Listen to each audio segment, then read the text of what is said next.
My brothers and sisters, if you are unstroked, what will you do with your voice?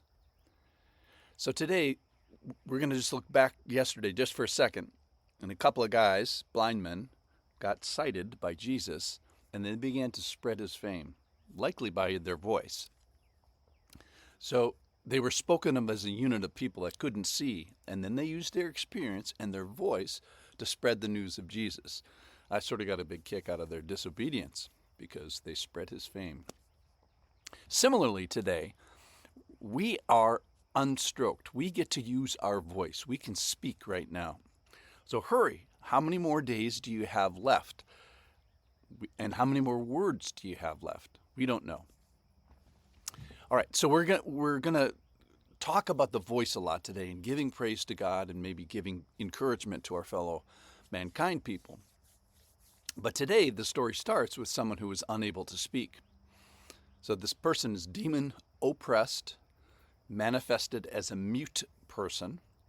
Now, we would all say someone that can't speak, wow, that's a real handicap. It's abnormal. And if it's imposed upon you by some sort of a demon, it's cruel and evil. So imagine not being able to speak. It's a great problem just in and of itself. And then if you add to not being able to speak the layer of, by the way, you're also demon occupied and demon oppressed, it's a terrible thing. Well, the mute person gets undemonized by Jesus, and then he speaks, and then the crowds marvel at this whole thing. And they say that never was anything like this scene. They marvel at it, but they don't say they believe, so it's to end up a little bit short of this. And then some knuckleheaded people make some wrong assumptions about why this all happened. Listen in here. This is from Matthew chapter 9. I'm going to start in verse 32. Jesus heals a man unable to speak. Verse 32, as they were going away, behold, a demon-oppressed man who was mute was brought to him. And when the demon had been cast out, they don't say how, the mute man spoke. And the crowds marveled, saying, never was anything like this seen in Israel. But the Pharisee says, he casts out demon by the prince of demons. So let's just talk about demons for a second. They're present, which is bad enough. They're kind of hanging around, which is bad enough. But here's the worst part, is they don't leave people alone. They don't leave well enough alone.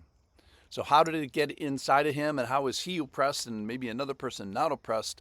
It doesn't say. Perhaps he opened his life to it and maybe gave some invitation or perhaps inclination to it. Had some sort of chink in his armor. Obviously, if just word of advice, don't fool around with this. Now, we find out that at the end of the story, the demons are not ultimately in charge. Jesus has power over them, has in previous accounts in this story as well. So, what is the disposition of those demons he dispossessed? The last time we heard about this, the demons were sent into a herd of pigs. So here we have a guy who was demon-possessed and at the end of the story becomes demon-dispossessed.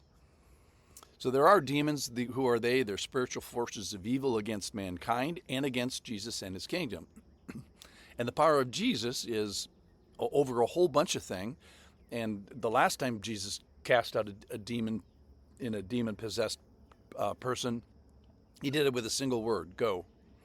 So Jesus has absolute authority over the forces of evil. So we've been in the section of the Sermon on the Mount where Jesus exerts his moral authority in teaching and telling us about what to do with divorce and lust and oath and anger and beautiful living in the Beatitudes and generosity and prayer, some sort of those soft arts of living. And then we find out that Jesus, in very difficult things, in leprosy and healing, who gets to be in his kingdom, storm, wind, and waves, we find out these things are also under his authority. And so Jesus is exerting authority over the spirit realm here, demonstrated by this single demon. Now let me just address the stupid thing that the Pharisees say at the end. They say that Satan is casting out demons.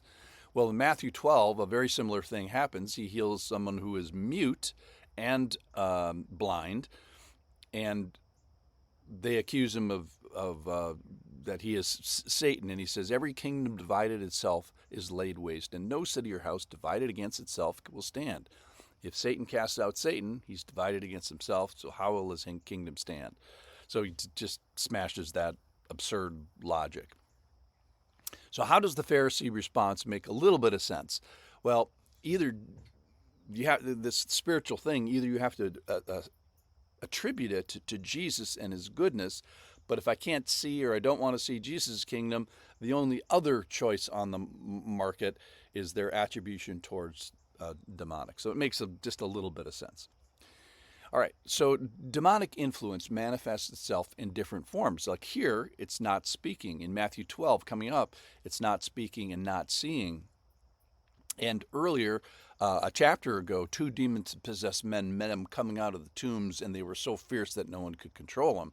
So they could speak and they could cry out, but they were just wild. So what recommends Jesus? Well, his moral character, he lives a life perfectly, his sacrificial death, and then his compassion and coming down, healing leprosy, healing regular things, welcoming the Gentiles into his kingdom. And then this power that he demonstrates, that's the other thing, is he's demonstrating power over life and death. He did that with the 12-year-old girl yesterday in our story. And now over demons. A couple weeks ago, we saw him have power over wind and waves and natural elements.